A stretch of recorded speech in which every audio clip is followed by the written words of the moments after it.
Are you ready to accelerate the growth of your business? Welcome to the Revenue Growth Podcast. This is the place for business owners, sales leaders, and marketing professionals to get ideas and inspiration to drive exponential revenue growth.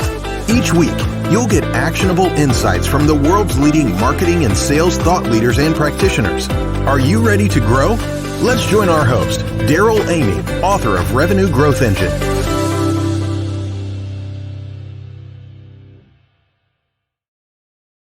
Welcome back to the Revenue Growth Podcast. I'm your host, Daryl Amy, trailblazer and growth architect. If you need to figure out the true impact of your marketing and sales efforts to know what's working and what's not, get ready. We've got a provocative conversation with Mark Stouse, marketing expert and CEO of Proof Analytics. By the way, if you have a sales team and you want to boost results, you need to get to know the team at Selling from the Heart. What's great about Selling from the Heart is how it takes a different approach to driving sales. The goal is to build trust quickly with clients and prospects through authenticity. The result, more effective prospecting, higher close rates, and more referrals. Best of all, the Selling from the Heart methodology works well with your existing sales model. So to learn more, visit www.sellingfromtheheart.net and make sure to listen to me and my co-host Larry Levine each week on the Selling from the Heart podcast. Well, we've all heard the line that 50% of our marketing is working. We just don't know which 50%. Our guest today, he's got answers. Mark Stouse is the CEO of Proof Analytics, a marketing analytics platform that helps CMOs and CFOs bridge the ROI gap by providing cause and effect analytics. It shows marketing and sales true business impact and financial worth. Wow, finally. We'll learn about the company's Proof Business GPS that guides everyone through the whole marketing lifecycle and provides a complete picture of a company's marketing efforts.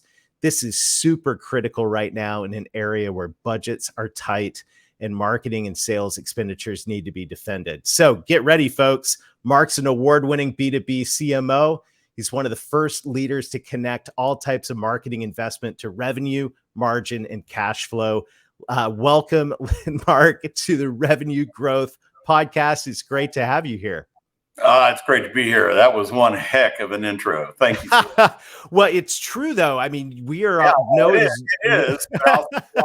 Now I'm under pressure to really, live it out, right? So. Well, we have no doubt that you're going to. And, this is a time right now, obviously, I don't think it's any secret to anybody that sales and marketing expenditures are under the microscope. If you don't know it, wake up. It's true. It's a reality in all organizations. And today, we've got to find ways to be able to justify that spend. Otherwise, it's probably going to disappear. Well, it's certainly going to be under a lot of pressure, right? Particularly if the macro really kind of does a dive. The bottom line is that when I can speak to this as a CEO of a startup, right? Where cash is king all the time, right? Mm-hmm. If you're in a situation where you're starting to wonder whether you can afford something or not, right? You're going to cut it unless you understand that in cutting it, you're going to lose something of great value later. Yeah. That's just the way it is, right? That's human nature in a nutshell.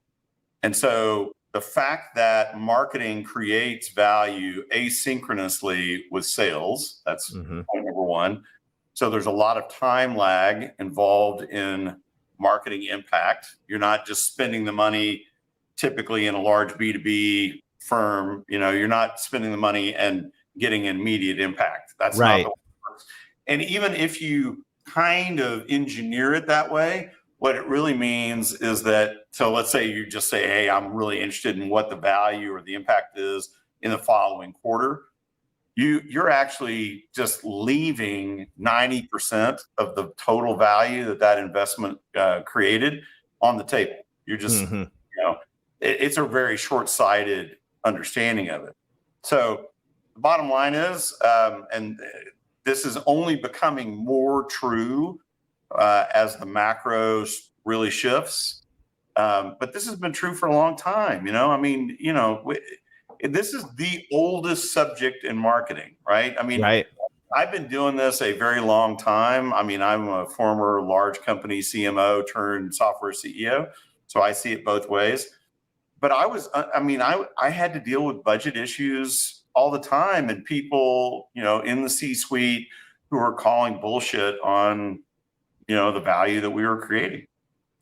Yeah. So where do you begin? You're absolutely right. This whole thing of attribution and what are we spending? Why are we spending it? What's the impact? I mean, if you're listening in now and this is relevant, which it is to every organization, where do you begin this journey of going, okay, I see the writing on the wall.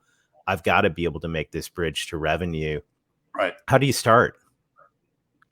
I think that you really have to start in the same way that any scientist looking at any topic on Earth starts, right? You start with the question. What do you want to know? What is the goal? What are you trying to achieve, right? And that is going to then say, okay, this is what a mathematical model using multivariable regression. So this is like very common math, right? It's no big deal. This is what that would need to look like in order to answer this question. And that in turn tells you what kind of data you're going to need to arm that model.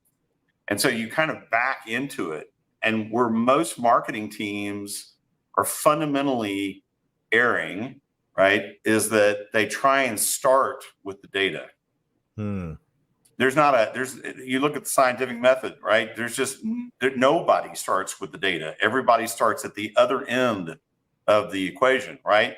I mean, this is Simon Sinek, plan with the end in mind, right? You got to start with the end result and go backwards.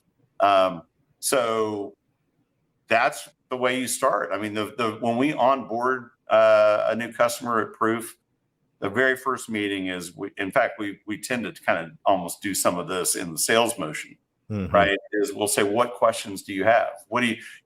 First meeting we typically have is with finance or sales, not marketing, right? And the primary artifact out of that first meeting is the questions that they want to have answers to, right? And so then we have a meeting with marketing and we say, hey, this is what your CFO or this is what your CRO or whoever it is, this is what they say they really want to know. Good news is we can help you get there. We have a great platform, ready to rock. Yeah, fantastic. And I'm curious, like, what are some of the common questions that come into those initial conversations?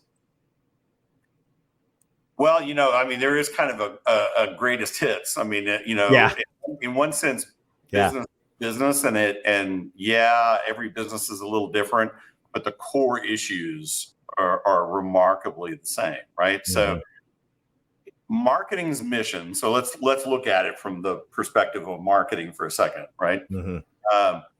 Marketing's mission is to help sales sell more product to more customers. That's revenue. Faster. That's cash flow from revenue. And more profitably. That's margin. And now comes the big important part of this sentence. Than sales could do by itself. Yes. Right. Right.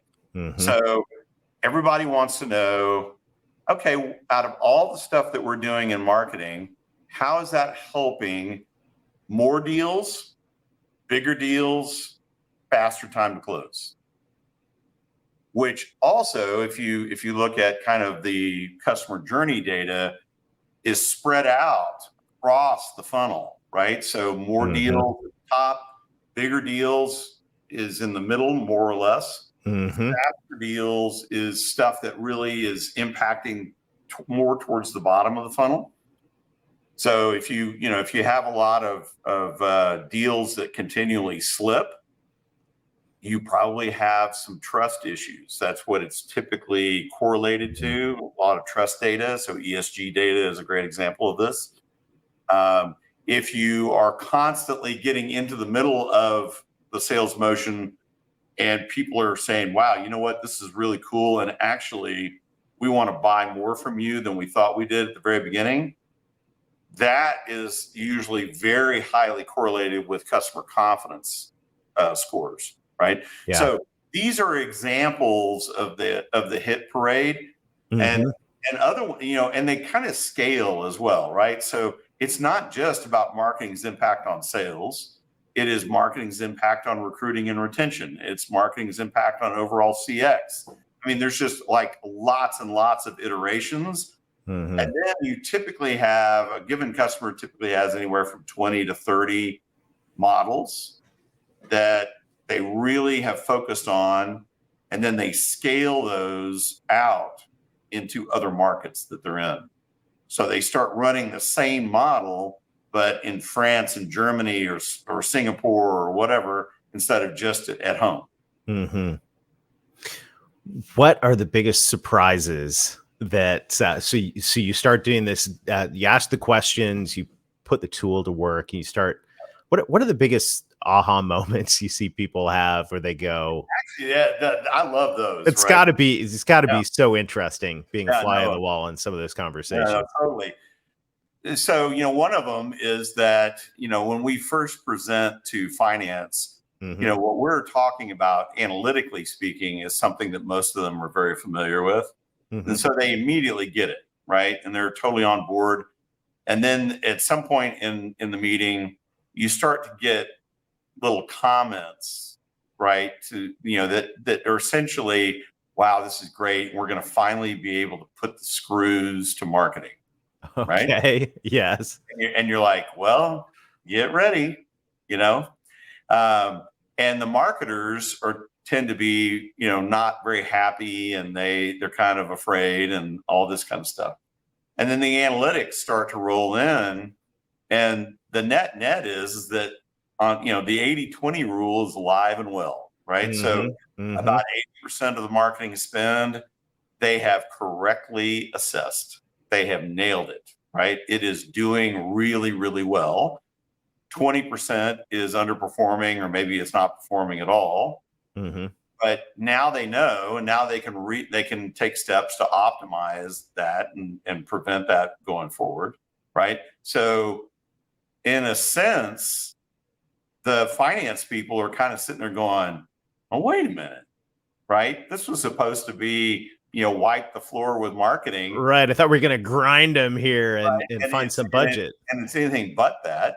And Interesting. all of a sudden the marketing teams are, kicking back in their chairs, smoking cigars, right? So that would be number one, right? Right. Interesting.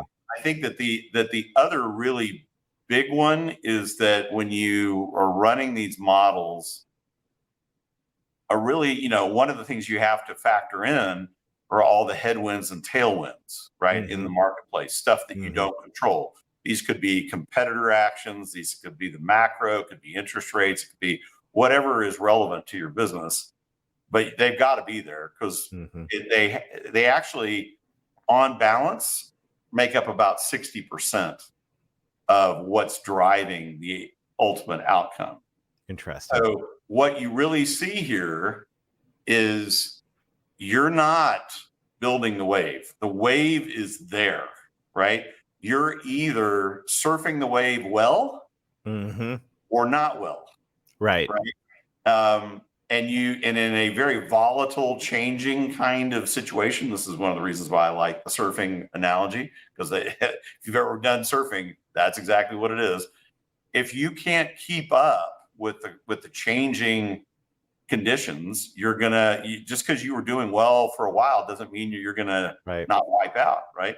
Yeah. So that is, one of the things that we've really seen 2019, 2020, 2021, 2022 year to date. Everything is different every year, right? I mean, and that's very unusual. I mean, that's Mhm. that's not the norm, but right now, past is not prologue. Yep. And in any given year, if you said, well, I'm going to plan for the next year based upon this year, you would have been wrong. Which brings me to the next question, marketing mix modeling. Love the alliteration, by the way. Yeah. Marketing mix modeling, and this is a fascinating area in terms of saying what can we take from the data to actually model what should be done. Where do we begin with that? That is a fascinating service, and you guys are leading in that area. Marketing mix modeling and data. Like, how do we start the conversation about that? Because I'm very fascinated about this area. Yeah. So marketing mix modeling started 30, 35 years ago. Procter & Gamble rolled it out originally as just econometric analysis is what they called it. It's essentially using multivariable regression math to do what regression does, which is, hey, I've got all of these independent variables over here. This is what I'm doing and what other people are doing. And I've got this dependent variable over here that is the outcome I want to see happen, right? So I'm making all these investments and other people are doing things and all this kind of stuff. And how does all this really shake out, right? Like, give me a stack rank of what I'm doing that's working the best to the worst, right? Give me a sense of the power of the factors that I don't control. And thus, what do I need to be able to change in terms of what I'm doing to compensate for the stuff that I don't control? So that's what marketing mix modeling is. And it has been around, and very successfully so. I mean, I think that the total addressable market right now for marketing mix modeling is 4 billion-ish around the world. But it has struggled in a lot of the same ways that analytics in general have struggled, which has nothing to do with data or the math. It's about how slow they are to generate, right? Very slow to create the models. The recalculation on the models is very slow. It's very expensive. Usually, if you go to Nielsen or Newstar or Analytic Partners, these are all consultant delivered models. You're spending $3 million a year for maybe 2 models, recalculated every 6 to 12 months. I mean, it's not operationally viable. It's accurate. All those firms are excellent. They're doing a great job. The math is great, right? But it doesn't work. I mean, when I was CMO at Honeywell Aerospace, the way that I dealt with this problem was I overhired dramatically on the data science team in order to get the throughput and the velocity on the analysis that we really needed. That's what we had to do. It was a brute force solution. And it was extremely expensive. I was spending $7-8 million a year just on that. Wow. And nobody really complained about it because it was more than worth it. But it started to dawn on me that there had to be a better way and that automation was a part of that. And so we ultimately built Proof, which is automated marketing mix modeling, right? So you get, and it actually operates today like a GPS on your phone, right? It's not just about ROI and all that kind of stuff. It's like one CMO said, what's really cool about this is that I'm never going to be wrong. And it took me a second to kind of click with that, right? But if you think about when you use the GPS on your phone to go somewhere, it's always telling you where you are and where you need to go. Yes. And even if you have to reroute, you're still going to get there. Right. And so in a sense, you're never wrong. You never get lost, right? And that's Proof in a nutshell right there. That's fantastic. And I think the idea of taking that now and making that more real time, more accessible in today's marketplace, you can't wait for a room or floor full of data scientists to come up with something. We've got to be agile and responsive, and being able to do this in real time, like a GPS, brilliant, just pure brilliance. What are some of the biggest success stories you've seen, like where someone has gotten this data and had a massive aha moment and made a shift and seen a big result from it? Well, I mean, they've talked about it themselves, so I can totally share. Johnson Controls. So as far back as like the latter part of 2019, when they were running MMM and running projections and forecasting and stuff, the forecasting on certain parts of their marketing portfolio started to show that in the future, it was going to have diminished impact. And they had a basket of headwinds and tailwinds that did not include COVID per se, but were all things that would be impacted by something like COVID. And so they started saying to themselves, wow, like in-person events, field marketing, right? Man, by April, this is going to suck, right? Yeah. So they started, they really paid attention. To their credit, they did not second guess the analytics, and that saved them about $6 million in field marketing expense, because they were able to unwind commitments much earlier and not get hammered nearly as bad, and then put that money to work in other channels that really, were appropriate for a COVID era marketplace.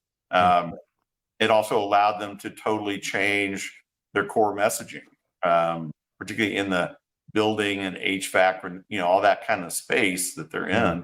It was really significant. When no one's going to work, right? What that really means is, it certainly means that the buildings are empty, and that could be perceived as a negative. But it's also a real positive, because if you're ever going to do complete renewal on your HVAC systems and your electrical systems and all that kind of stuff, you ought to do it when nobody is there. Right. Yeah. Yeah. And so they started really selling that way, and they did really, really well with it. That's awesome. So that's a great example of it. Well, so as we wrap up this conversation, by the way, Mark, this has been fascinating. I'm really, really excited about the talk track we've got going here. We've got a lot of smaller businesses, some startups that are listening into this going, wow, I have to make marketing budget decisions all the time. I don't have an analytics platform. In fact, the budget decisions I would make as a small business owner would be small in comparison to these large businesses, but in comparison to our budget, these are big, big decisions. What would you say to a startup or a small business owner that is trying to make this type of attribution and understand where to put their chips on the table when it comes to marketing? Well, it's a huge issue. I mean, Proof is a startup; it's a scale up now. But I mean, we're definitely not SAP, right? So we grapple with this all the time, because if we spend money poorly on things that maybe even take too long, we need it to have an effect sooner, right? We're a two-time loser, right? Because not only have we lost the investment we made, essentially, we lost what we could have spent that money on, right? Which is the giant cash flow impact. Negative cash flow impact is the risk in small businesses. Yep. So one of the things that we have done is we really believe that everybody should be able to use a tool like Proof. And so we price it accordingly, right? You can buy just a few seats. It'll be well worth your while in terms of calibrating it. It's not hard to use. You don't have to have a whole team of analysts to run it. There's very significant automation and guidance. So, I mean, you have to bring your brain, okay? But that's true for most things. Yeah. But I would say that, it's really worth it at any scale. I mean, most of our customers are in the upper part of the mid-range into the enterprise. That's just absolutely true. I mean, the risk that they're trying to mitigate is that if they spend $20 million poorly, even in a large company, that's material when it comes to EPS. Yeah. Like if they had not spent it that way, and the way a CFO would look at it is, I just let that money fall to the bottom line, that's several cents, maybe 5 cents of EPS, right? I mean, that's not a small thing. So that's what they're trying to mitigate, because they don't have the same cash flow pressures that a small business does, and small businesses are doing it around cash flow. Yeah. We also we price MRR, QRR, and ARR, so we give you that choice. And so if you get into it and for whatever reason it's just not working for you, or you can't support it adequately or something like that, you can back out. I mean, and that's the way it should be. Awesome. Mark, thank you so much for sharing your time and expertise with us today. How can folks learn more? So our website is Proof Analytics, just like it sounds, .ai. I'm also really active on LinkedIn. And so if you want to reach out to me through LinkedIn Messenger, or, if you want to respond to one of my posts, I'll be happy to get in touch with you. My Twitter is also, it's at Mark Stouse, MarkStouse, all one word, on Twitter. Awesome. So yeah, please do. I'm welcome it. Awesome, Mark. Thank you so much. And best wishes as you continue to scale this thing up. It's such an exciting field. Thanks, Daryl. Awesome. And thank you to everybody in the Revenue Growth Podcast audience. It is so exciting to be a part of a group of professionals that are dedicated to driving revenue growth. And whether you sit with a sales hat, a marketing hat, you're an owner of a company, we're here to bring you innovation and ideas to help you grow faster. And today's conversation is just an example of that. I'm so excited to have dialogue going around what we've talked about today. We've got a great roster of guests coming up throughout the summer. So make sure to like, subscribe, or push whatever button you need to push on whatever platform you listen to the Revenue Growth Podcast on. And by the way, thank you to everybody who is sharing and most of all, leaving reviews. It helps us spread the word. As I said, we've got a lot of exciting things ahead. I want to cheer you on as you are pushing to grow revenue in your organization. And as we say every week, let's get going and let's get growing.